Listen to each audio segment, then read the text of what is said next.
उत्तर प्रदेश का एक छोटा सा गांव, जहां सुबह की शुरुआत होती है चूल्हों के धुएं और गायों की आवाज से। यहाँ के लोग सीधे साधे हैं, दिन भर खेतों में मेहनत करते हैं और शाम होते ही अपने घर लौट आते हैं।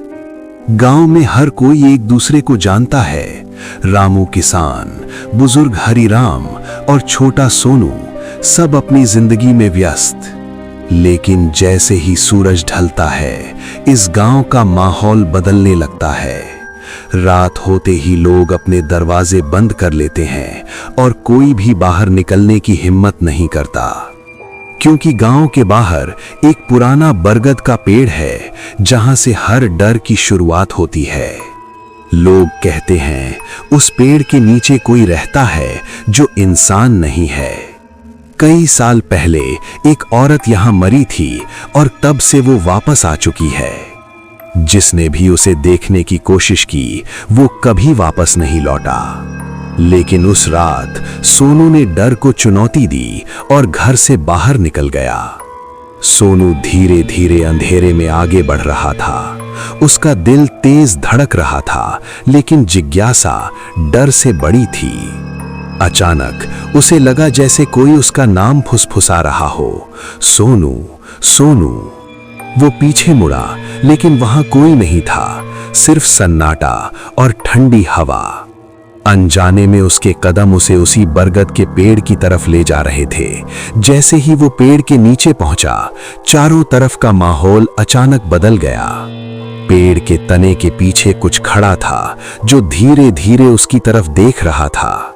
उसकी लंबी बिखरी बाल और टेढ़ा मेढ़ा शरीर, ये कोई इंसान नहीं था। अचानक उसकी आंखें चमकी और पूरी रात जैसे जाग उठी, और अगले ही पल वो चीज सोनू की तरफ झपटी, इतनी तेज कि वो संभल भी नहीं पाया। सोनू की चीख पूरे गांव में गूंजी और फिर सब कुछ खामोश हो गया। सुबह होते ही पूरे गांव में हड़कंप मच गया। सोनू रात से गायब था। उसकी मां रो रो कर बेहाल थी, मेरा बेटा, मेरा सोनू कहां चला गया। गांव के कुछ लोग उसे ढूंढने निकले, लेकिन हर किसी के दिल में एक ही डर था।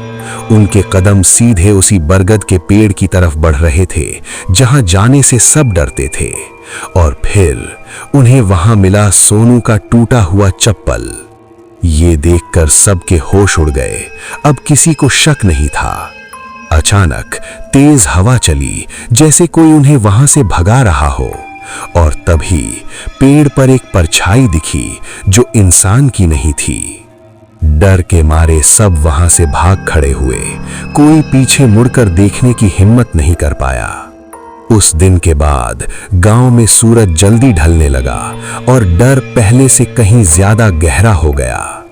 उस रात गांव में अजीब सा सन्नाटा था, जैसे हर चीज किसी अनहोनी का इंतजार कर रही हो। बुजुर्ग हरिराम अपने घर में अकेले थे, लेकिन उन्हें लग रहा था कि वो अकेले नहीं हैं। अचानक उनका दरवाजा अपने आप खुल गया और ठंडी हवा अंदर आने लगी। दीवार पर एक परछाई उभरी जो धीरे धीरे इंसानी आकार ले रही थी। हरिराम कुछ समझ पाते उससे पहले वो उनके पीछे खड़ी थी। उसकी आंखें जलती हुई आग जैसी थीं और चेहरा किसी लाश से भी ज्यादा डरावना। जैसे ही हरिराम ने पीछे देखा, उनका खून जम गया। अगले ही पल एक भयानक चीख गूंजी जिसने पूरे गांव को हिला दिया। लोग डर के मारे जाग गए, लेकिन कोई बाहर निकलने की हिम्मत नहीं कर पाया। सुबह जब दरवाजा खुला तो हरिराम अंदर नहीं थे, बस खून के निशान बचे थे। अब डर गुस्से में बदल चुका था।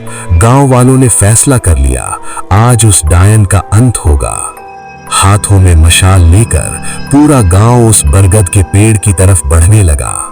गांव के पंडित ने वहां पूजा शुरू की ताकि उस बुरी आत्मा को खत्म किया जा सके। लेकिन अचानक आग बुझ गई और चारों तरफ अंधेरा छा गया। और तभी वो सामने आई, पेड़ पर उल्टी लटकी हुई, खून जमा देने वाली मुस्कान के साथ। उसे देखते ही गांव वालों की हिम्मत टूटने लगी। डर फिर से हावी हो गया। अगले ही पल वो झपटी और एक आदमी को अपने साथ घसीट ले गई। तभी पंडित ने आखिरी मंत्र पढ़ा और एक तेज रोशनी उस डायन पर गिरी। वो चीखती रही, जलती रही और आखिरकार धुएं में बदलकर गायब हो गई। गांव में फिर से शांति लौट आई, लेकिन कहते हैं उस रात के बाद भी वो पूरी तरह खत्म नहीं हुई।